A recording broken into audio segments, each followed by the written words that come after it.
Hey everyone, welcome back to Assetto Corsa Competizione on Low Fuel Motorsport for today's GO Setups GT3 Sprint at Imola. Now unfortunately time is against me this week and I'm away all weekend for the Argyle game. Do not even get me started on how bad the first game was on Sunday. Anyway, this is my only chance for an ACC race this week and I'm hoping it's a good one, even if I am a little bit underprepared. I've come into it cold with no time to practice and I'll be starting down in P11 after a sketchy qualifying session. Now I know I've got more pace in me than my 144 suggests, but I reckon it might just take me half the race to find it. Let's see how it goes.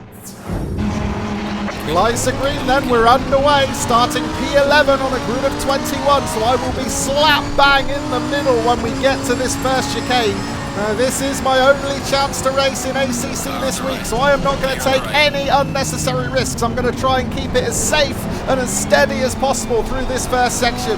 I was side by side with the Mustang of Max Power, who started P10, one place in front of me on the grid. I'm now tucked back in behind Power, but I will come under attack down this straight from Christophe Delia in the Ferrari. Now I've got no choice but to back out of this one coming into Villeneuve. I had Delia to my left, I had Power right in front of me. I was boxed in there with nowhere to go. It looks like one of the front runners has had trouble though. That is Chris Rayner in the Aston Martin. Now Rayner started P5 on the grid. He was out into the gravel to the left at Villeneuve, got back on track but has lost a load of positions and now he is pinned on that inside line. He can't get back over to the racing line because Delia is alongside him to the right. I'm just going to hang back a bit here. This looks like it could get dangerous, and it does get dangerous. Delia and Rayner banging doors, and it's Rayner who comes off the worst. Meanwhile, I have to get on the brakes pretty quickly to avoid rear-ending Delia there. So a frantic start here at Imola with the Aston Martin getting barged off into the barrier like that. It does mean that I'm back up into 11th place, so I'm maintaining my starting position.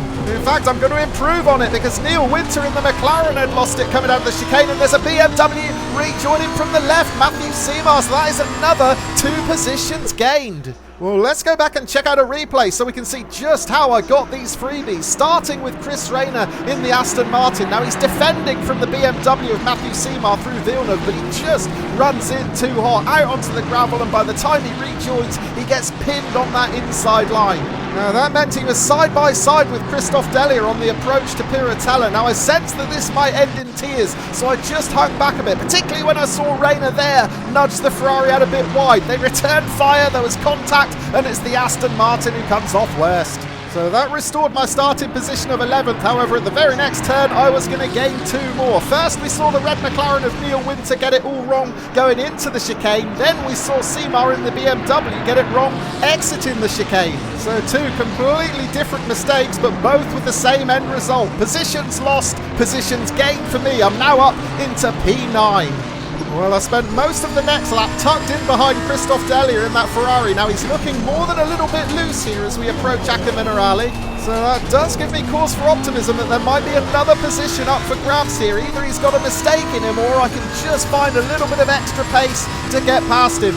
Delia started down in P14 on the grid. His qualifying time was 4/10 slower than mine, and given that I think I can find some extra pace as this race goes on, I'm feeling confident that I'll be able to challenge the Ferrari and get past him. So P8 is certainly within my sights here. Well, let's not rule out the Ferrari behind either. Omar Khan may have started down in P16 on the grid, but he is now up into P10 and he's less than half a second behind as we exit the final turn to start this 3rd lap. Meanwhile in front, Delia still looking a little bit loose. That rear end just got a bit squirrely exiting the final corner, which has given me the advantage I need. Now I'm going to pick up a bit of toe. I'm going to move out to the left. This is the opportunity to try and snatch that 8th position. We're side by side. And yeah, Delia concedes. Delia backs out coming into the chicane, which is probably just as well because I run in a touch hotter than I would have liked there. And that is seriously going to compromise my exit speed. Immediately I move over to try and take the defensive line on the approach to Villeneuve. I take a little nudge from Delia, but there's no way through for the Ferrari driver. I'm still a bit offline through Villeneuve. I desperately need to settle down after that overtake and try and regain some rhythm into Tosa then. And this will finally be my chance to get back onto the racing line and regroup. I'm up into P8. So yeah, that overtake was far messier than I hoped it would be, but in the end I got the job done. I pulled out of the slipstream to slip up the inside into turn 1. Christophe Delia actually backs out, and it's a good job he did, because like I said, I ran in too hot there. I drifted right across the line. Well, when I made that overtake, I was more than 4.5 seconds adrift of Max Power in 7th position. However, we're now fast forwarding to the start of lap 7, and I'm beginning to close in the gap. I mean, it's a healthy advantage Power's still got. It is still 3 seconds, but it is coming down, and that gives me cause for optimism over the second half of this race. There's going to be another freebie up for grabs here. That is Nazareno Vella in the Ferrari coming back onto the track from the gravel of Villeneuve. So that is me up to 7th position. And let's take another look to see what happened to Vella. He's under real pressure from Andre Bock in the BMW. Is there contact? Yes, there is. Bock gave Vella a proper nudge out into the sand there. Lap 8 then, the halfway point of the race, and I'm now closer than ever to Max Power. The gap just 1.5 seconds. And I've also got clear visibility of Andre Bock in the BMW. Bock is in P5 and he's just 2.2 seconds ahead now. So it's not out of the question that I could challenge for a top 5 here. There's still more than 10 minutes of the race to go.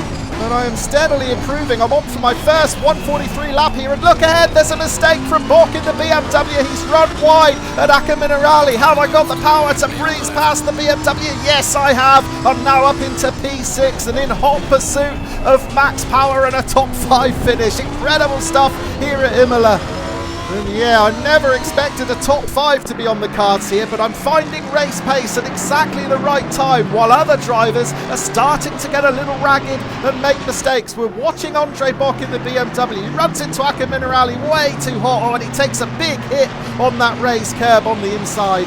And I was able to capitalise up into P6, and now chasing down Max Power. The gap just 1.1 seconds as we return to the live action at the end of lap 10. And this is by far my fastest lap of the race as well. I'm on for a 1:43 flat. Oh, that might be a bit ambitious now because I just took a bit too much of the curb exiting the final turn. That'll cost me a tenth or two, but even with that mistake, this is going to be my fastest lap of the race, a 1:43.3. Compare that with a 1:44 flat for Max Power, and I'm making serious progress. Jumping forward now to the start of lap 13, I'm within 1 second. However, I am starting to struggle with a lack of grip, and it almost cost me dear coming through the first chicane. I've been pushing so hard to close in that gap on Power. Look how far I've cleared off from the cars behind. They're nearly 4 seconds back, but yeah, I am really struggling with a lack of grip now. I think I might have cooked these tyres in my pursuit of Max Power. And I'm struggling into Tozer. I think I might lose control out onto the grass on the inside. That was my biggest fright yet. And I think it might be time to call it a race and settle for 6th position. Yeah, I had a big decision to make over these final couple of laps. Do I continue to push in the hope of getting a top 5 and risk calamity, or do I use some common sense and back off and take the 6th position? Well, thankfully, I chose the latter. It's my only ACC race of the week, so the last thing I wanted to do was throw it all away in the final couple of laps. Here are the classified results then, and there I am, P6, a gain of 5 positions from starting 11th on the grid. Now, I said I'd pick up pace as the race went on, and so it proved. My fastest lap out there was a 1:43.3. Actually, that could have been competitive enough to challenge for the podium had I started a little bit further up the grid. Sadly, I won't get a chance to try it again, but I hope you've enjoyed watching my one shot at Imola this week. See you again soon, and enjoy your racing. Cheers for now.